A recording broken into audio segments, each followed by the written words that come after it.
Welcome to a brief overview of the observation of writing instruction and activities template.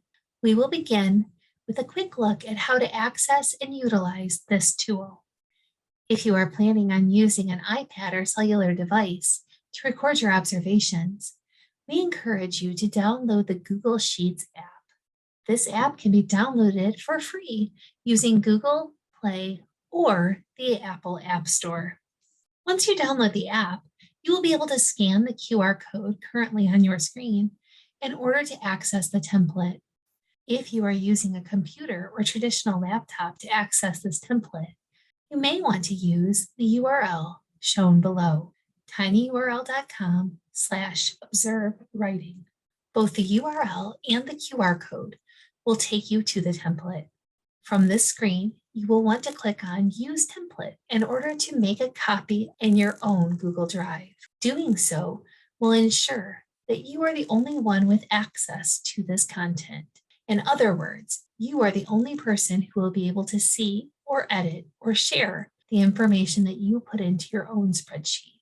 That said, you will have the ability to share the content if you so choose. We will now hear from Dr. Susan Lallier, who will go into more detail regarding this tool. Thanks, Michelle. Now let's look more closely at the spreadsheet. When you open the spreadsheet, look at the bottom of the page. You will see a tab for each grade, from kindergarten to 5th grade. Click on the tab for the grade level you will be observing. You will enter each example of writing instruction or writing activity that you see. You may see more than one example of writing instruction during the same observation. You would enter each of these separately. Now I'm going to run through the basic process for entering data onto the spreadsheet. You will need to type in the information for columns A and B of the spreadsheet, the date and the teacher's name. Then in column C, you will enter the duration of time for each writing event. For example, if you observe writing conferences for 10 minutes, you would choose 10 minutes from the drop-down menu in column C and writing conferences from the drop-down menu in column D. If the exact time is not listed in the drop-down menu, just choose the time that's closest to the actual time spent on the activity. In the description column, column E, be as specific as possible about the writing instruction or activity, addressing as many of the categories listed under the description heading in column E. Feel free to include additional information as well.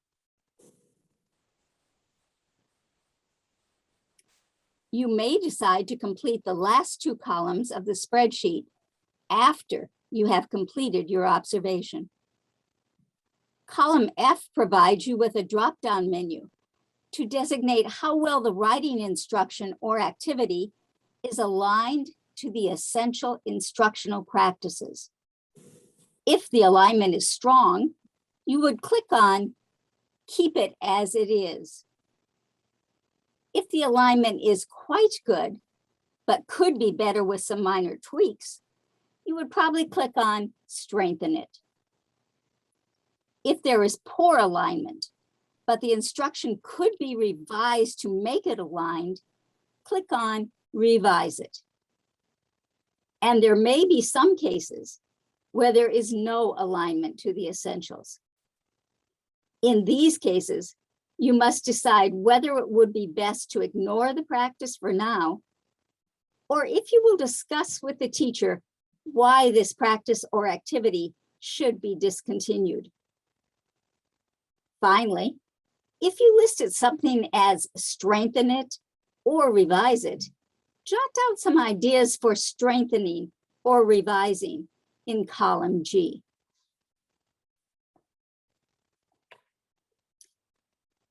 Let's say you have completed several observations in each of the classrooms in the school or across a specific grade level, and you want to see a summary of the data you have entered so far. Go to the bottom of the spreadsheet and click on the Summary tab. The top chart shows the frequency of each type of writing instruction or activity observed across the grades, as well as the total number of minutes spent on each category.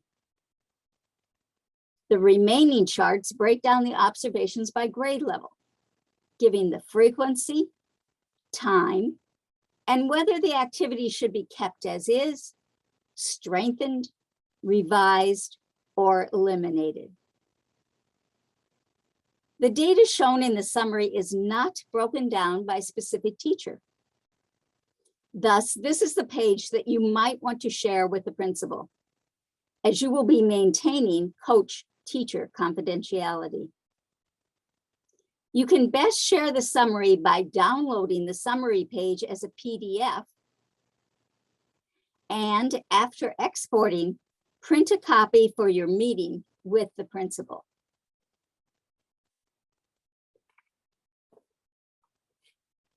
It is critical that you do not try to make any changes to the summary page. This page is full of formulas. So if you enter, revise, or delete data from this page, the formulas could be changed and you would get incorrect summaries of the observations that you made. Consider this page a view-only page. As coaches, collecting this data will help you determine your next steps around writing instruction. In addition, the data will help us as a network better understand the status of writing instruction across the state.